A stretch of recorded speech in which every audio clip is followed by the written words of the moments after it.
Arne, I'd imagine you're probably expecting this, and without naming names, but with Newcastle looking like they're getting a striker in, what impact does that potentially have on your own chances of adding to your squad? And in general terms anyway, how likely do you feel you are now to add further signings to your squad before that deadline?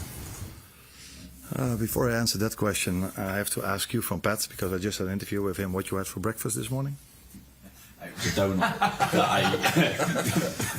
it was a donut that I kept from a game I was at the other night, that was all. I was working as a reporter at that point, yeah. So you came into the Liverpool building with a donut, yeah. With a donut from? From another football club. Okay. It's very nice, by the way, you should try it. Yeah. It's too many calories. Not the most healthy, I was in a rush this morning, I woke up late. So yeah, Newcastle signed, if it's true, and I have no reason not to believe what you are saying, a new number 9. So that's very nice for Eddie, because Anthony Gordon is suspended, and Isaac has not been training with the team a lot. So it's nice for him to have another number 9. What about in general terms, though? How likely do you feel you are to add to your squad? Whether it's another striker, whether it's a centre-up, whatever. No, I think I've said after Monday evening that that again I could make a substitution that impacted the game. That's what Federico did against Bournemouth. That's what Rio did now against Newcastle. So as always, we try to sign players that can help us. But there's no reason after the first 2 games to complain or to think we need more. But if we can strengthen the squad, then we will always try to do that if it's for the right money and it's the right player. And there are only 3-4 days to go now. So yeah, let's see if we do something, and if we do something, what we can do. From the players that you're working with this weekend, and obviously it is a big game, what improvement do you feel you need to see that will give you the best chance of maintaining your own 100% record and ending Arsenal's? No, the most simple answer to that is a lot, because we face a very strong team, and that was already really good last season, and I think I've improved their squad a lot during the summer. So yeah, and if you then look at all the quality they have, but especially one thing that stands out in the season till now, and what stands out in a negative way for us, is that we've conceded, if I include the Bilbao game, 4 set pieces. And of course, as we all know, that's one of their strengths, not the strength, but one of their strengths, because they can play in multiple ways. You can see how well they are managed by Miguel, and they're working for 5 years together, because they can play almost every style there is in football, and that tells you how well managed they are. But one of their strengths is also set pieces, and that is an area where we, if you look at Monday, when we faced Newcastle, we conceded 2, and against Bilbao we conceded 2. It's a part we need to improve, where we, by the way, were really good at last season. So no panicking at all. We also had to defend at Newcastle 350 set pieces, so then only conceding 2 is not even so bad.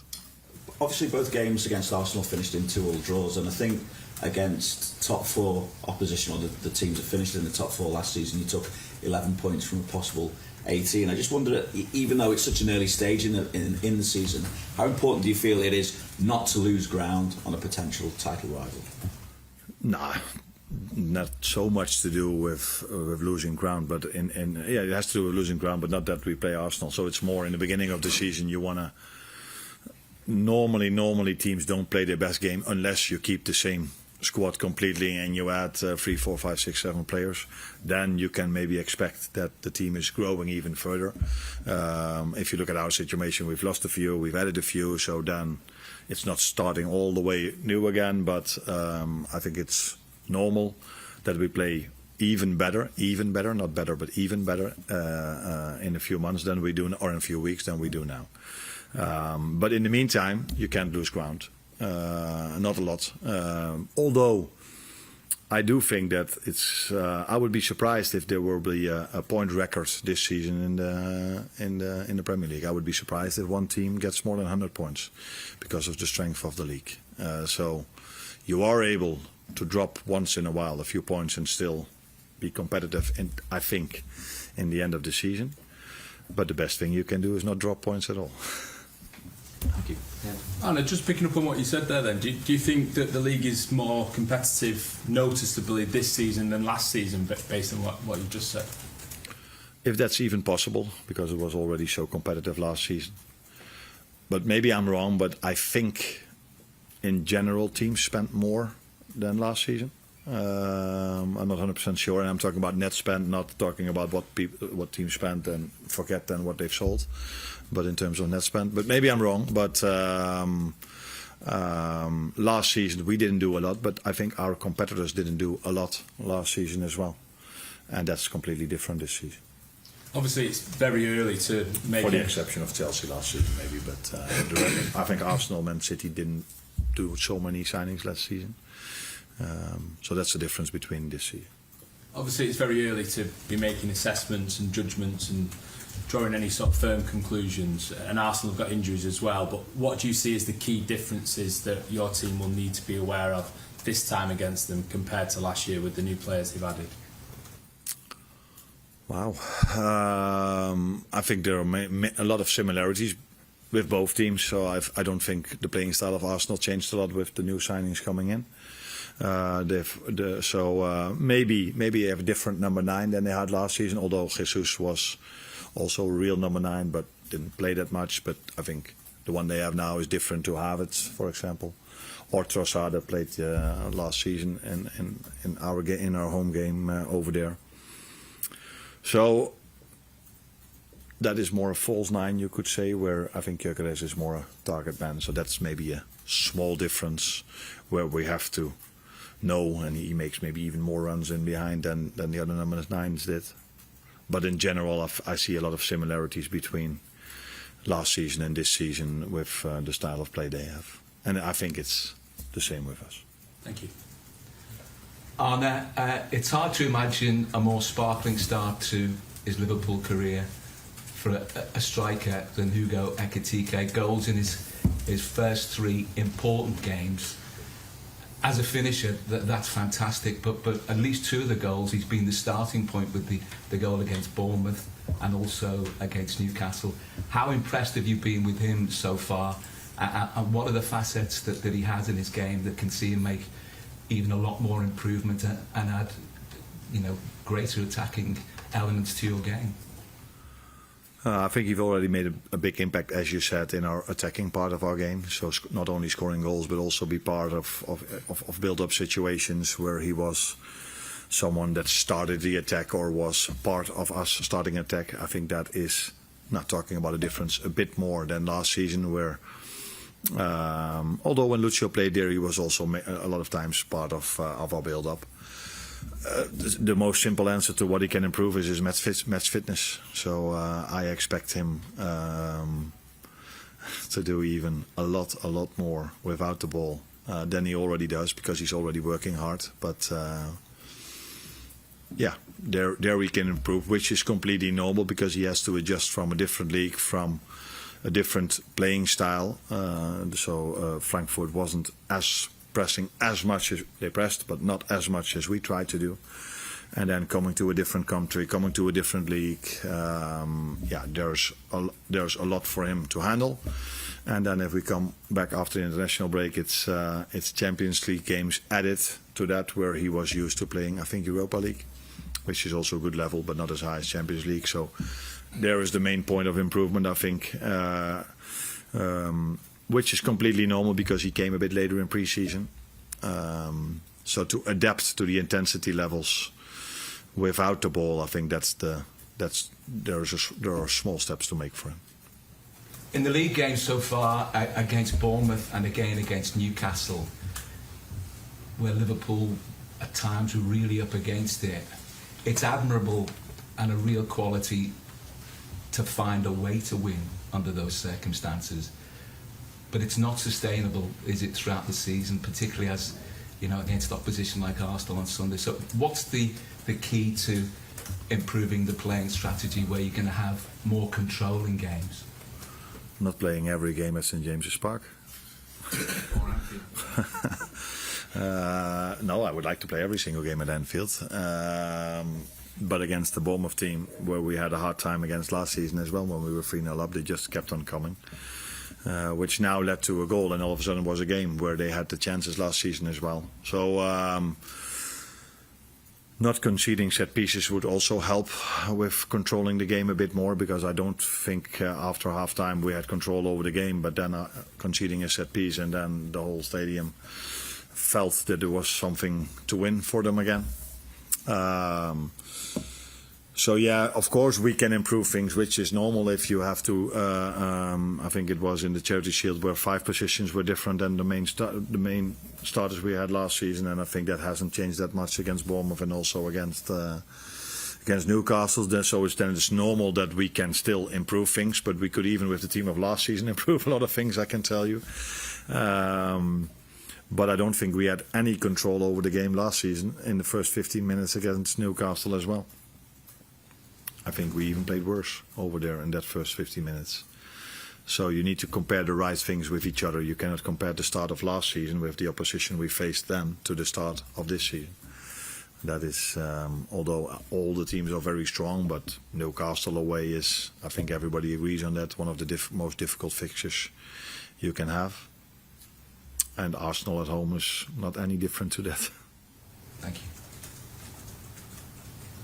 Hi Arne, I wanted to ask you about Florian Wirtz. I felt like Newcastle did a really good job of denying him the ball with their bank of 5 across the midfield. I think he only received 19 passes compared to 34 against Bournemouth. If that situation is repeated perhaps against Arsenal, would you like him to maybe work harder to maybe come deeper to search for the ball, or is the onus more on his teammates to maybe be a bit braver in trying to pass through the lines? No. This is all nothing to do with it. The only answer I can give is what you probably know, because you're quite good in data. Normally you started with data this question, so you should add in this question that there was only 40% ball in play in Newcastle. So then to have a lot of touches is quite difficult. And when the ball was in play, the ball was in the air. So they didn't block anything. The ball was just in the air, and it was duel after duel after duel after duel. Set pieces to defend, set pieces to attack. So there was not much football over the ground. So you were talking about Florian, but I also know that Mo would have loved to touch the ball a little bit more than he did in Newcastle. But he didn't touch the ball. He touched the ball more this time in Newcastle than he did last season. And he did touch the ball more this season against Newcastle, I'm talking about Mo, than he did again in the League Cup. So it's also the opposition you face, the playing style of the other team you face. And I said last season after Plymouth that if we would have been there with the starters, we probably also wouldn't have played a good game. And everybody was looking at me, what are you saying? No, that playing style of every ball long, every set piece thrown into your box is a playing style where it's not so easy to play your best game. And for Florian or for Mo or for Hugo, I don't think Hugo touched the ball a lot. And Cody didn't touch it probably a lot as well. So 40% playing time, the last time that happened was 2010. When Stoke City faced Sam Allardyce team. So obviously those are rare statistics. Which was that? Was that Bolton? Blackburn. Okay. Obviously those are rare statistics, but are you concerned that maybe some of the teams might try to use that as a way of trying to keep some of your attacking players away from the ball, being more direct, keeping the ball in the air? That is also not the first time that we faced this playing style. This happened last season as well.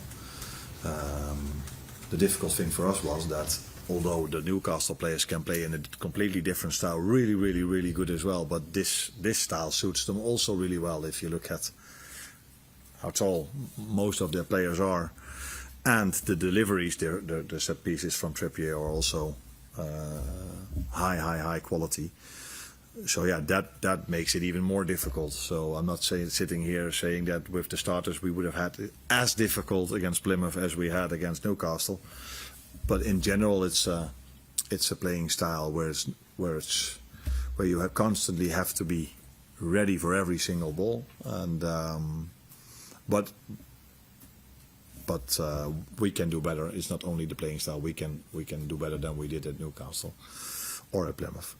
But it's not the first time we faced this playing style. Many teams did this playing style last season as well. Last one. Just on team news, Arne, obviously a very physical game against Newcastle. I just wanted to check how the players have been in the intervening days and whether there are any doubts heading into the Arsenal game fitness-wise that you didn't have before. No, I don't think so. I think the positive is that that Conor Bradley only had 1 or 2 training sessions before the Newcastle game. He has trained this week, the whole week, still 2 days to go. But and McAllister started training again, so I don't think we had any injury coming out of that game. No. And Virgil is also okay. I think that's the main thing you would maybe question, but he's okay. Yeah. And one more if I can on Rio and Gamoa. I mean, obviously there's been a lot of talk about him this week after his goal. And what role do you see him playing for you this season? What do you see as the best way to manage him? And longer term, how far can he go? Left winger. Left winger. That's the role I see for him. Or is that not what you mean? No. On a serious note, I think this whole how do you say this? This whole press conference started with also with spending of us, all other clubs in the Premier League, and the nice part of it all is that then in the end, the 16-year-old coming from the academy, partly Chelsea, partly ours, scores the winning goal. So that's also the beauty of football. That although we've spent a lot, sold a lot as well, there's still room. That's also the reason if we only spent and not sold, then there was probably not room for him. But now there is room for him. Is that a good way to say that? And he can show his qualities. And as things stand now, there's still room for him to show that in the upcoming game as well, because we haven't made any signing. So I think he will be on the bench again, and has a fair chance of coming in if it's needed in the game. Thank you. Thanks, Arne. You're welcome.